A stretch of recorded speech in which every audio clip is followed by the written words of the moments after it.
Hello everyone and welcome once again to WION. You're watching a special broadcast here on our channel. I'm Aisha Sindhu. Now, trade, terror, climate, these were the catchwords at the G20 summit and also points of convergence and divergence. But as much as this summit was about the major issues affecting the world at large, it was as much about the men and women that the summit brought together. Among them was India's own Prime Minister, Narendra Modi. Fresh from his visit to the United States and Israel, Mr. Modi took his brand of personable diplomacy across to Hamburg. But what have been the major takeaways from the Prime Minister's visits and meetings? Has the coverage of the hugs and handshakes taken away from his push for India's interests? We'll get down to answering those questions shortly. But first up, take a look at this report wrapping up the Prime Minister's outreach over the last few weeks. 3 continents, 2 weeks, 1 goal. Personalized diplomacy. There was much public display of affection, bear hugs with Donald Trump, more bear hugs with Benjamin Netanyahu, and the powwow with fellow world leaders at the G20 summit in Germany. Not to forget Prime Minister Modi's sartorial tastes. He landed in Tel Aviv wearing a white bandgala with blue pocket square, the colors of the Israeli national flag, and a relaxed stroll on the beach at Haifa with his new BFF, Netanyahu. At Hamburg, he had about 10 bilateral meetings and informal conversations with Trump, Macron and Merkel, among others. But beyond the optics and personal chemistry lay a clear objective, that of furthering India's interests in trade and investments, counter-terrorism and development cooperation. Prime Minister Modi cemented counter-terrorism cooperation bilaterally with both the US and Israel and also at the multilateral level. Trump spoke about defeating radical Islamist terrorism, and Netanyahu had warm words for Prime Minister Modi's National Security Advisor Ajit Doval.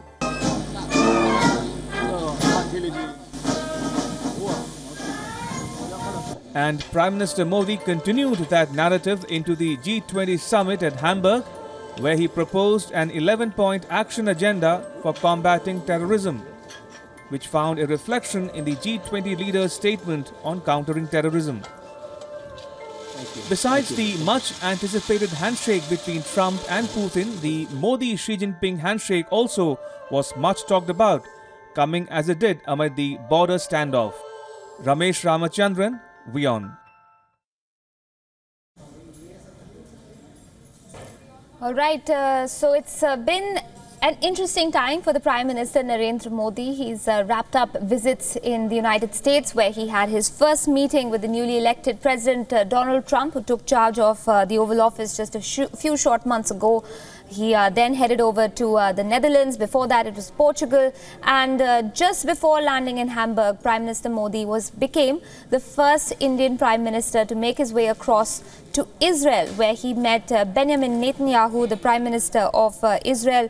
It was a rather interesting visit with a lot of headlines, a lot of media attention going to the bear hugs, the handshakes, as that report was pointing out. But there obviously has been a lot more to talk about. Remember, this was the first meeting between the prime ministers of both countries, despite the fact that on Israeli soil, despite the fact that India and Israel established diplomatic relations nearly 25 years ago. So let's try and take stock at this point in time of the Prime Minister's visits, not just to the United States and Israel, but also of what's happened at the Hamburg Summit. To make sense of some of that, I'm joined on the broadcast right now by the foreign editor of the Hindustan Times, Pramit Pal Chaudhary. Pramit, good evening and thanks very much for joining us here on the broadcast. Just to set us off on this conversation, what do you make of the summit and more specifically of Prime Minister Modi's statements when it came to terror, protectionism and of course climate change? This has been now a relatively steady theme as far as Prime Minister Modi has been concerned. The multilateral sphere, he has emphasized terrorism has been a traditional Indian concern because of our problems with Pakistan. he has also been a very strong advocate of combating climate change, which is an interest that he has always had a strong personal concern about, and where he has disagreed, for example, with U.S. President Donald Trump. So it was a sensible or not a surprise that he would have raised this at the G20 and at the BRICS informal meeting on the sidelines of the G20. And third, which is a more recent development, has been a warning against protectionism in the world economy. And again, this is a partial reference to the United States, but also to some of the trade practices carried out by countries like China. All right, stay with me, Pramit. I've also got WION's foreign editor, Padma Rao, joining us live from Hamburg. Also, Sriram Cholia, international affairs expert, joins us here on the broadcast from New Delhi. Padma, if I can come across to you first, the attention so far has been about the optics of all these meetings between Prime Minister Modi and many of these world leaders. He managed to get past the awkward handshake moment with President Trump by circumventing it altogether with a bear hug. But there's been a lot more to talk about than just the optics, just the imagery of these meetings and the symbolism perhaps. Do you think Prime Minister Modi has effectively been able to put forth India's concerns when it comes to things like trade, when it comes to things like terrorism to these world leaders? Would it be fair to say something like that?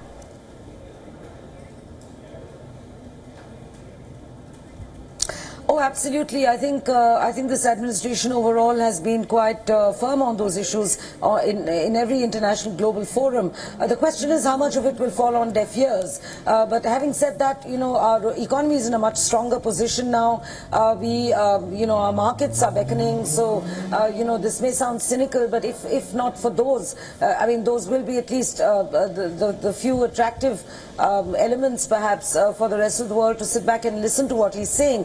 Having said all this, Aisha, I think the most important thing is that Prime Minister Modi has managed to establish a presence in the global arena. We were talking a little earlier before I got cut off, and I was reminded of the years when we had little or no global presence. I mean, hardly anyone sat up and took notice. When I was amongst the demonstrators today, and I was mentioning Prime Minister Modi's presence here, many people seemed to know about it and actually even had things to say about him and the stand he's taken on these issues, some of the issues that are very close to their heart, specifically protectionism and also about Africa and the environment. I mean, Europe is the world leader in environment. Germany is the foremost country in environment and ecology protection. So these words were very warmly received and curiously enough, both by the demonstrators as also, I'm certain, by the German administration of Chancellor Angela Merkel, because as you know, she has taken a divergent position from that of President Trump, who exited the Paris Accord. So I think also Prime Minister Modi has positioned himself firmly on the side of the so-called European axis, which has emerged ever since President Trump pulled out of the Paris Accord. Absolutely. Sriram Cholia, would you agree to a degree at least with Padma when she says that it's not just about the fact that Prime Minister Modi has made these statements, but it's also about establishing a presence in a rather, let's say, a situation that's in flux right now when it comes to the global arena, especially after President Trump has taken charge of the White House. Things haven't really been the usual, if I could say that. Do you think that he's been able to successfully at least demonstrate India's importance when it comes to changing global scenarios? Very true, Aisha. In fact, I like the phrase G0 used by an American political scientist, Ian Bremmer, to describe the current state of affairs. So although there is G20 meeting in Hamburg, in reality, there's no leadership whatsoever. And America's abdication under Trump has really cleared the field of any chances of anyone playing the role of a steering wheel to navigate the ship of the global economy and of global politics that are going through turmoil. So I think Prime Minister Modi realizes that there is a vacuum. And if you see his posturing, his body language, as well as his speeches at the different plenary sessions and the private gatherings and the communications with the other fellow world leaders, he's clearly saying that India is ready for leadership and to take on a larger responsibility, be it on climate, be it on trade. He spoke, in favor of maintaining the open global system that is now under threat due to narrow and inward-looking and polarized politicians like Donald Trump. So I think he is finding a lot of traction with Emmanuel Macron, the president of France. It's obvious with Angela Merkel, as well as with many other world leaders like Justin Trudeau of Canada. Most of them are liberals, and they are feeling abandoned by America. So I think President Trump has really, in a way, thrown down the gauntlet at Mr. Modi that, listen, I'm not interested in any of this multilateral stuff anyway. I think the world focus was more on what Trump was doing with Vladimir Putin on the sidelines. Right. So the main agenda, which is the multilateral agenda, is something which requires someone who can play the role of a vector and who can steer it. And I think Prime Minister Modi made the bold pitch for India to be one, if not the only one, that can, together with Europeans, as Padma says, carry this agenda forward, which is essential for global governance, because whether Trump stays in it or not, the world's affairs cannot be left untended. Absolutely. Pramit Pal, also yesterday, when Prime Minister Modi made that statement about terror, it wasn't just about bringing attention to the fact that India is, of course, a victim of terror, and there was no question about who he was talking about when he was making those references to people who harbor terrorists and safe havens for terror. But he also called out the global community in many ways, saying that the response to terrorism has been weak. Do you think that was also something of note that one has to look at, keeping Sri Ram's comments in mind, of course, that things have changed tremendously since President Trump has taken charge, and perhaps for the first time the United States finds itself relatively isolated when it comes to the G20? The issue of terrorism in America still remains extremely useful and productive, shall we say.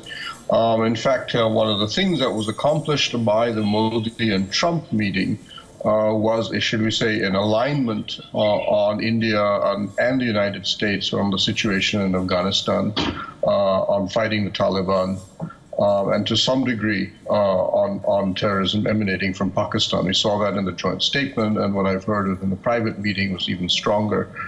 So I think on the terrorism issue, America remains by far the world's most important player. And I don't think the Europeans or anybody else has an issue on that front. So on terrorism, India continues to push for the UN convention on terrorism. And I think they're getting more and more traction on that front, on the multilateral sphere. The Indian issue, of course, is its focus is largely on Pakistan, while a lot of the Western world and Middle East and so on is focused obviously on the Islamic State.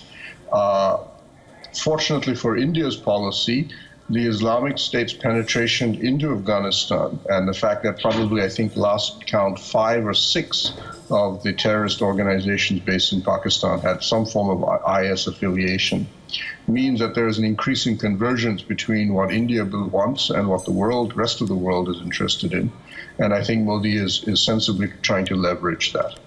All right. Also, I mean, you talked about, multilateralism at the G20, but on the sidelines, we did see, Padma, this question's for you. We saw some interesting images when it came to Prime Minister Modi and President Xi Jinping. I don't want to go into, dissecting a handshake, which I do think a lot of people have already done before me.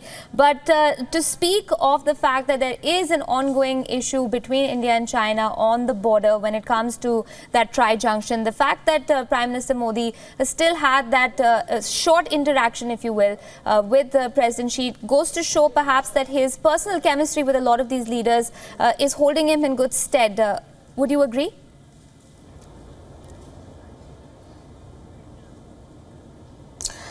Oh, absolutely. And what he did during that meeting is even more interesting, just what he said and did. He very much, he made sure that it was seen as a BRICS meeting on the periphery of the G20 summit. He did not allow either, domestic bilateral issues between China and India or other contentious issues with China to distract or to divert attention from the essential summit on whose periphery this meeting was being held, which was the G20 summit, by wisely steering away from such issues. Right. Stay with me, Padma. Just to take our viewers through some of the important or salient points we've been talking about. We're looking, of course, at the G20 summit at large, but also about Prime Minister Modi and how he's projected himself, his foreign policy, also the way he's conducted his interactions with some of the most, let's say, visible personalities on the global front. Sriram, if I can ask you, before we started the show, I was just noting down a few names that came to mind when I was thinking of the G20, and these are very important people who've been in the news for numerous reasons, from President Erdogan, who's battling his own issues back in Turkey, to Angela Merkel, who is going to be seeing a general election in her own country a short while from now, and President Putin, President Trump. These are all global figures who've received immense attention over the last couple of months. It must have been pretty challenging for the Indian Prime Minister to hold his own when viewed against or with these other leaders. Do you think, if we are to look at a report card, let's say, for the Prime Minister, do you think he's fared pretty well? Oh, I would give him an A out of all these interactions. I think the bilaterals on the sidelines were very important, not just the Xi Jinping one, which was kind of awkward, but also with Shinzo Abe of Japan, with whom we are doing so much in terms of strategic coordination. And in fact, he also met a few African heads of state on the sidelines as part of their outreach, the G20's outreach to Africa with Argentinian president. So I think it's been a truly global exposure. I think Modi is now kind of a veteran in this circuit. I mean, he's done this so many times. So many G20 summits, so many BRICS summits, and so on. And so I think he's now pretty proficient in these multilateral gatherings. And he's the one who usually comes up with new ideas and suggestions. And there was no dearth of them even on this summit. So I think he's always seen as having, carrying some kind of a burden and responsibility, which he wants to show to the world that, we are willing to now take up global issues. And he spoke about even forced migration. You see, that's a topic that's hot for the Europeans. And so terrorism, climate change, trade, and also forced migration, technology transfer, the whole gamut of issues are now coming up at the G20. One could argue that it's a talking shop and is not delivering results, but nonetheless, a presence is absolutely important because that's how you get the touch and you show the visibility that you are among the major economies and the major powers in the world. And on that front, Prime Minister Modi is never disappointed. He's always very good in terms of one-on-ones, as well as in trying to steer attention of the whole group towards common issues. Stay with me, Pramitpal, Sriram and Padma Rao. Also joining us on the broadcast is Ramesh Ramachandran, WION senior correspondent. He filed that first report for us. Rather tongue-in-cheek, Ramesh, I must say. We did talk about bear hugs, handshakes, the sartorial taste of the Prime Minister. But tell me something, looking at the sort of vacuum that's been created in some ways by President Trump's arrival on the scene, things have shifted. There's been a change in the way people are looking at the US after the president has come into power. Do you think Prime Minister Modi is benefiting from a little bit of that as well? Indeed, Aisha, this G20 summit in particular has been synonymous with three T's: trade, terror, and Trump. Remember, this was the first G20 summit to be participated by President Trump after he became the president of the US. But that said, Aisha, the big takeaway from me at this hour is the fact that India's wait for hosting the G20 summit has just got longer. We were hoping to have host the summit in 2019, and I've just been told that India has supported Tokyo's bid for 2019. That means that Japan will host the 2019 summit, followed by Saudi Arabia in 2020. So the big news coming from Hamburg is that India's wait for hosting the G20 summit has just got longer. But coming to your question, Aisha, you can see a broad pattern emerging from all of Prime Minister Modi's travels. But that said, the big worry for me is, a place at a high table presupposes that India cannot be a fence sitter, which it has been on many issues of late, number one. And number two, Indians and Indian governments and bureaucracy in particular has been very skeptical of multilateralism. So I'm not sure how much of time, energy and effort India will be willing to invest in multilateral fora such as the G20, in spite of the G20 being the primary economic forum. So clearly there are some questions that remain to be answered, especially on the part of India. But that said, for me, the broad pattern that's emerging from Prime Minister Modi's engagements, diplomatic engagements, is that he is willing to invest, time, energy, and effort in personalized diplomacy. And I heard, I think one of the guests refer to that. And that is paying dividends immediately, not in the near term, but it's an investment for the long term. It remains to be seen, how quickly India can reap the harvest of all that time and energy Prime Minister Modi has put into all of this. And just as an aside, Aisha, you referred to the bear hugs. From Prime Minister Modi's worldview, there are those leaders who he will give a bear hug and those who he will not, probably. So that's one way of looking at Prime Minister Modi's diplomatic initiatives as well. All right, we'll keep that in mind, Ramesh. Stay with me. Pramit Pal, Ramesh used the phrase fence sitter. We've seen Prime Minister Modi's, especially, let's just look at the visit to Israel. There was no mention of the word Ramallah or Palestine. It was a very carefully constructed visit. At the same time, the Palestinian president was in India a short while ago, earlier this year. So we can see that the Prime Minister is, doing a balancing act all the time. Does this also mean that India is going to have to stop, let's say, sitting on the fence, I'm going to borrow Ramesh's term, and get engaged in areas that it perhaps has been chary of doing so far, but has no choice but to, looking at the way things are changing across the world? I think under Modi, we will see India get involved in those issues where it sees India potentially getting an advantage or where Indian interests are very strong. I don't see Modi getting involved in, let's say, a crisis in Venezuela. I don't see him being very interested in what's happening in Nigeria under Boko Haram. We have helped a little bit here and there in Africa, especially on the Indian Ocean littoral states. But there's a limit to what he's going to do. North Korea, we have agreed to help impose sanctions. India was at one point North Korea's #2 trading partner after China. But after that, that's pretty much all we're going to be doing. But where he sees Indian interests to be directly involved, Modi has been very clear. It's not so much that he says that India has to make a choice. It's that India will make public what it has always believed. I think we have a better way to put it. So on the Israel-Palestinian issue, while India continues to support the idea of a two-state solution and support the idea of a Palestinian state, it no longer sees any need, at least under Modi, to hide its relationship with Israel. In other words, we may support the Palestinians, but our relationship with Israel is now so strong and so deep that it is now going to run independently, if you wish, of the Palestinian issues. Hence, the no need for him to visit Palestine as well as Israel. He will visit Israel, and he may visit Palestine one day, but the two don't have to go together. I think on other issues in the Persian Gulf, to some degree in Southeast Asia, where we've taken a relatively strong position on South China Sea, we have taken that line. And I'd point out the one area where India has been extremely strong about has been the Belt Road Initiative by China, where India has become probably the most vocal opponent of that entire project in the world. Despite the potential that China can cause India problems, they've been very clear that this is not in India's strategic interest, and therefore they will not support it no matter what happens. Okay, hold that thought. We'll talk about China in just a second. I want to take our viewers through one report before we continue our conversation. It's about none other than the Prime Minister Narendra Modi. He's been quite the performer for India so far, projecting its various bilateral interests to the world. He's also been travelling and lending a friendly yet strong hand forward, marketing for India while maintaining his own brand of personable diplomacy. Here's a report.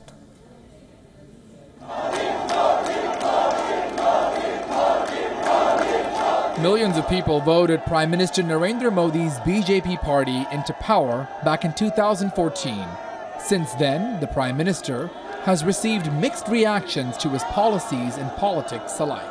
Some adore him, others not so much. The Prime Minister has also soldiered on regardless of the accolades. A significant part of his time in office has seen him reach out to international players. So much so, he's traveled to places that no Indian leader has gone before. In the last 3 years, Prime Minister Modi has met with the leaders of more than 30 countries. Just in the last fortnight itself, he's met with the new U.S. President Donald Trump, a meeting that was watched closely around the world. His visit to Israel earlier this week also makes him the first Indian Prime Minister to visit the country. मैं India का आई, Israel का आई, तो I for I with I, मैं समझता हूँ ये technology पक्की मुझे नजर आ रही है कि भारत के 125 करोड़ देशवासियों के प्रति आपका जो प्यार है उसकी अभिव्यक्ति है। मैं उसको विशेष रूप से आभार व्यक्त करता हूँ। There is no doubt that these meetings have been high on optics, but is that all there is to these interactions? Well, going by Prime Minister Modi's comments at G20 so far, where he's placed India's agenda on terror, climate change, and global trends, it seems there is much more to the Prime Minister's interaction with global leaders than just the eye-catching photographs and hugs. Terrorist financing, safe haven तथा उनके sponsors के विरुद्ध G20 देशों को एकजुट होकर सुदृढ़ तथा सशक्त कार्रवाई करनी होगी. By slating 8 bilateral interactions for just a 2-day summit, it seems fairly clear that Prime Minister Modi is committed to pushing India's viewpoint on business, trade, and immigration with its strategic partners, all the while maintaining his own brand of personable diplomacy. Bureau Report, WION. Okay, we've got time for just some quick closing comments. I'll open up the floor for both Sriram and Pramit. Sriram, to you first, very quickly, the big takeaway for India as far as the G20 goes. I think we've put terror really on the radar, everyone's attention. And I like the language that we have finagled from all the member states, which is to destroy terror havens and to obstruct states that are harboring terrorists. I think this is the language. The word destroy has implications when international communiques state them, which means that we have a right to self-defense and to take preemptive or retaliatory action if future terrorist attacks happen against our interests. And two, the G20 will understand and will appreciate if we take action on our own, and also possibly coordinate at the level of intelligence sharing and policing and so on at the international level. So I think we are now in a better position in terms of international security, as well as economically. Of course, Prime Minister's pushed India's growth story and India's economic miracle as the most happening thing at the G20. So I think overall, we are coming out as stronger actors who got a clarity in terms of vision. All right, Pramit, to you, a little shorter though than Sriram. Just 2 points. As we mentioned, we've decided, as has been mentioned, we've decided to align against America on climate change and support the Paris Agreement, a sensible decision. So we're with the global majority on that. We're close to America on the terrorism side. India, interestingly, has at least rhetorically declared its support for trade. However, India is seen as a highly protectionist country, so we're going to have to see whether or not we can walk that talk over the next 3 or 4 years. All right, gentlemen, thank you both for keeping it short and for joining us on this conversation. Pramit Pal Chaudhary, Sriram Cholia, my colleagues Padma Rao and Ramesh Ramachandran. Thanks everyone for being here with us. We're going to wrap up this discussion on that note. More news, updates and all the latest from around the world on the other side of this short break. Stay tuned.